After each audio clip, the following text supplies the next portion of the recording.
¿Qué tal? Recientemente se cumplieron años del nacimiento de Murray Gell-Mann, quien nació en 1929 y cuya figura ha resultado decisiva para el entendimiento del universo microscópico. Es en donde se encuentran las partículas fundamentales que le dan sentido a la estructura de la realidad. Entre los numerosos premios que recibió este físico estadounidense nacido en Nueva York, se encuentra el Premio Nobel de Física, el cual ganó en 1969 por sus descubrimientos sobre partículas elementales. A él se le atribuye haber bautizado a una de las partículas fundamentales como lo es el quark, cuyo nombre está tomado de la novela Finnegans Wake del escritor irlandés James Joyce. Hay que precisar que antes de 1969 se pensaba que los átomos eran partículas indivisibles. Esto significa que no podía existir nada más allá de los hasta entonces conocidos neutrones y protones que forman el núcleo del átomo y de los electrones que giran en torno a estos. Pero en 1964 Gell-Mann y George Seig teorizaron la existencia de partículas aún más pequeñas, los quarks.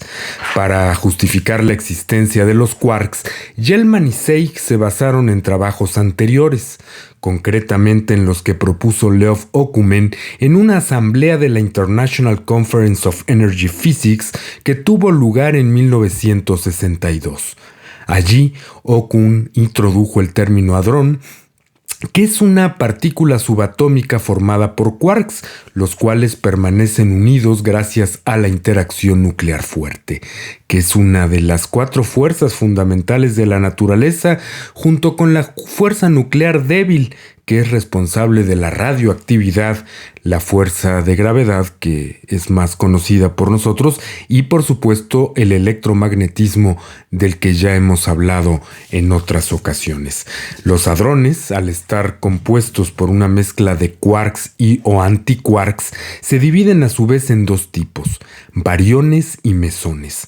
Sobre los bariones podemos decir que están formados por 3 quarks, y los más representativos de estos bariones son aquellos que le dan forma al núcleo de los átomos a través de los protones y los neutrones.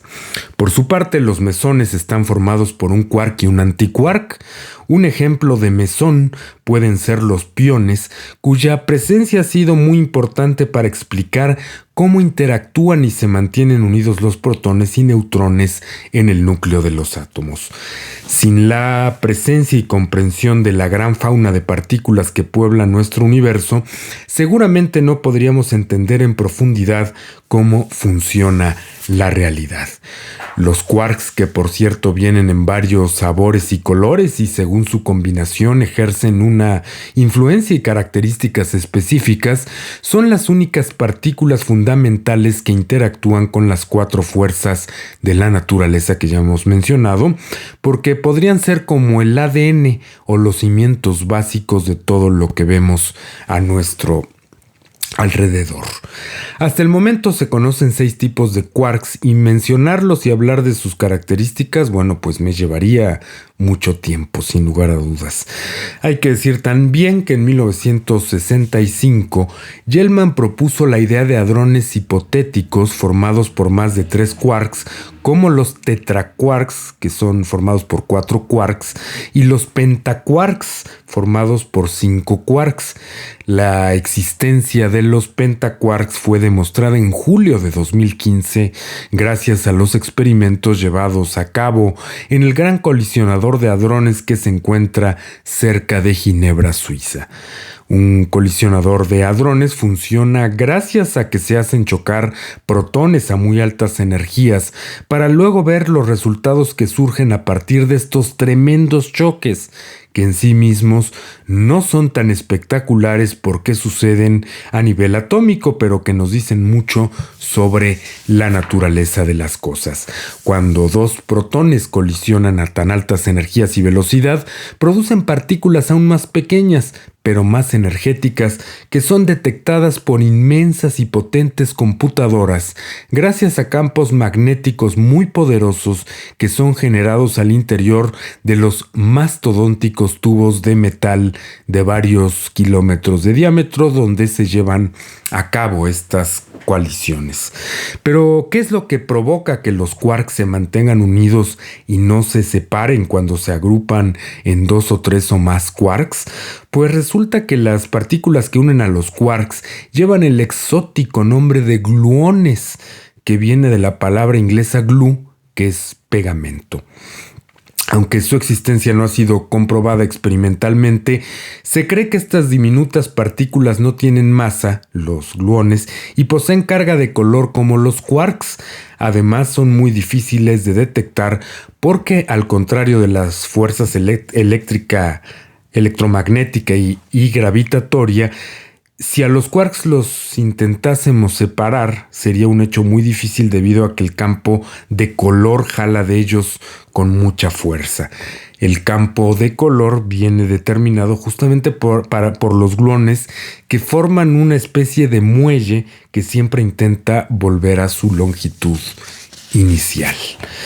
¿Y existe algo más allá de los gluones que determinen con mayor profundidad la realidad del mundo físico a nivel atómico y subatómico? Bueno, desde los años 60 del siglo XX se habla nada más y nada menos que de una teoría de cuerdas que dice a grandes rasgos que en realidad las partículas que observamos, por ejemplo un electrón, no se encuentran en una sola dimensión, no son simples puntos como se piensa, sino que operan en 4 o más dimensiones, se llega a hablar de hasta 11 dimensiones, y vibran como si fueran las cuerdas de un violín.